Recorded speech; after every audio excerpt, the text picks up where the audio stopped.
Bonjour, vous êtes sur Radio Mérignac. Je suis avec Jimmy Bourlieu, candidat Rassemblement national pour les élections législatives sur la 6e circonscription de Mérignac. Bonjour Jimmy Bourlieu. Bonjour. Alors, comme je le disais en préambule, vous êtes candidat sur la 6e circonscription de la Gironde. Aujourd'hui, que proposez-vous sur cette circonscription et pour les Mérignacais et les Français plus généralement? Écoutez, le message est clair. Après notre victoire est absolument éclatante aux élections européennes, Emmanuel Macron a tenu un propos clair. C'était voyez si vous voulez donner une nouvelle majorité aux Français. Donc c'est ça notre message, c'est leur donner une nouvelle majorité autour de Jordan Bardella, notre futur Premier ministre, pour remettre la France en ordre, que ce soit au niveau migratoire, au niveau sécuritaire et aussi des comptes budgétaires de l'État. Emmanuel Macron a ruiné la France, il a fortement dégradé son image, il a fortement dégradé son cadre de vie, le pouvoir d'achat des Français. Et nous, ce que nous voulons, c'est leur offrir cette alternative patriote pour enfin remettre les Français au cœur de la préoccupation de la classe politique et surtout remettre la France là où elle devrait être au niveau international. D'accord. Alors, face à vous, vous avez une coalition de gauche alliée à la France Insoumise et au NPA, et vous avez le député sortant, Éric Pouliat. Alors, aujourd'hui, qu'est-ce qui fait la différence entre vous et cette coalition de gauche? Écoutez, déjà, je pense que vu les résultats des élections européennes, je suis le grand favori de cette élection. Jordan Bardella est arrivé très largement en tête dans la 6e circonscription de Gironde en réalisant plus de 25% des voix. C'est une première historique dans cette circonscription et je pense et j'invite tous les électeurs à amplifier cette dynamique. Ceux qui ont fait confiance à Jordan Bardella aux élections européennes à se tourner vers nous, ceux qui ont hésité ou se sont abstenus cette fois à nous rejoindre pour construire cette grande alternative patriote. Parce qu'effectivement, bien sûr, il s'agit de remplacer Emmanuel Macron, mais il y a surtout un grand danger, c'est cette alliance de l'extrême gauche. Ici, le Parti socialiste a décidé de faire une alliance de la honte avec les islamo-gauchistes de la France insoumise, avec les partisans des émeutes du nouveau parti anticapitaliste. C'est une véritable indignité, une trahison des électeurs socialistes de la circonscription. Et eux-mêmes, je les invite à aller vers une alternative raisonnable à Emmanuel Macron en se portant vers ma candidature. D'accord. Et l'actuel député Éric Pouliat, le député sortant, aujourd'hui se représente pour un 3e mandat.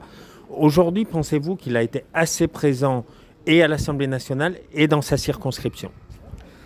Écoutez, je pense que ce qui pourrait vous intéresser, ce serait de faire un micro-trottoir dans la circonscription et pour demander aux habitants déjà s'ils connaissent Éric Pouliat. Ça, je n'en suis pas convaincu parce qu'Éric Pouliat, effectivement, même si je le respecte totalement en tant qu'adversaire, on ne peut pas dire qu'il a un bilan particulièrement en sa faveur sur le plan personnel. Dans la circonscription, il a été invisible depuis son élection en 2017 et à l'Assemblée nationale, on ne peut pas dire qu'il se soit distingué par des travaux extrêmement ambitieux pour les Français. La réalité, c'est que le grand problème, le grand handicap d'Éric Pouliat, c'est qu'il est le représentant d'Emmanuel Macron, donc il porte son bilan qui a affaibli les Français, qui a ruiné les comptes de l'État et qui nous a mis dans une situation d'ensauvagement inégalée jusqu'ici. Donc voter Éric Pouliat, c'est voter Emmanuel Macron et je pense que les Français l'ont déjà dit dimanche dernier, c'est hors de question pour eux. Et que dites-vous aux électeurs qui, au second tour, seraient tentés de voter pour le candidat, par exemple, socialiste sur la circonscription, pour vous faire barrage? Écoutez, je pense que le véritable front républicain va être de voter Rassemblement national contre l'alliance de la gauche.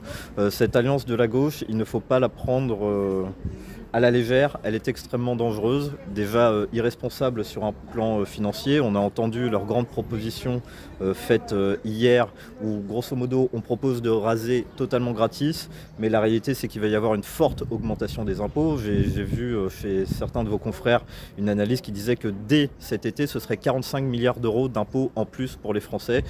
Évidemment c'est une grande menace pour leur pouvoir d'achat, c'est une menace pour leur sécurité, pour leur identité, pour leur mode de vie, parce que la gauche a eu un accord très important autour de la question migratoire, où dans leur proposition, il s'agit de régulariser massivement les clandestins. Évidemment, ça va à l'encontre de tout ce que veulent les Français. Et je pense, et qu'ils l'ont très bien compris, que la grande menace pour la République maintenant, c'est la gauche. Cette gauche qui s'est compromis avec les islamistes, qui a tenu des propos absolument irresponsables, notamment vis-à-vis du Hamas, dans la guerre avec Israël, refusant de qualifier cette organisation de terroriste. Ils l'ont d'ailleurs réitéré encore cette semaine. Je pense que cette gauche s'est détournée de ce qu'est la France et s'est détournée de ce qu'est la République. Donc dans tous les cas, c'est bien évidemment à l'extrême gauche qu'il faut faire barrage. D'accord. Et ma dernière question, sur la circonscription, nous avons un taux de délinquance qui est en train de monter. Malgré tous les efforts qui sont mis dans certaines villes avec plus de police municipale ou ici à Mérignac, un plus grand commissariat, si vous êtes élu député, que ferez-vous pour que cette circonscription, son taux de délinquance baisse ? Alors la réponse, elle n'est pas seulement à l'échelle de la circonscription, elle est à l'échelle de la France. La première des choses à faire, c'est bien évidemment de s'attaquer aux sources de la délinquance, à savoir s'attaquer au profil même des délinquants. Et il est évident que la délinquance et la criminalité sont liées très majoritairement à l'immigration massive. Donc la première chose que nous allons faire, c'est mettre un terme à cette immigration massive. Nous allons aussi réinstaurer l'ordre républicain dans ces quartiers où malheureusement nos policiers ont de plus en plus de difficultés à aller. Nous n'aurons aucune difficulté à envoyer nos policiers, à les soutenir, que ce soit moralement, que ce soit financièrement, que ce soit aussi sur le plan matériel, pour les aider à remettre de l'ordre dans ces quartiers.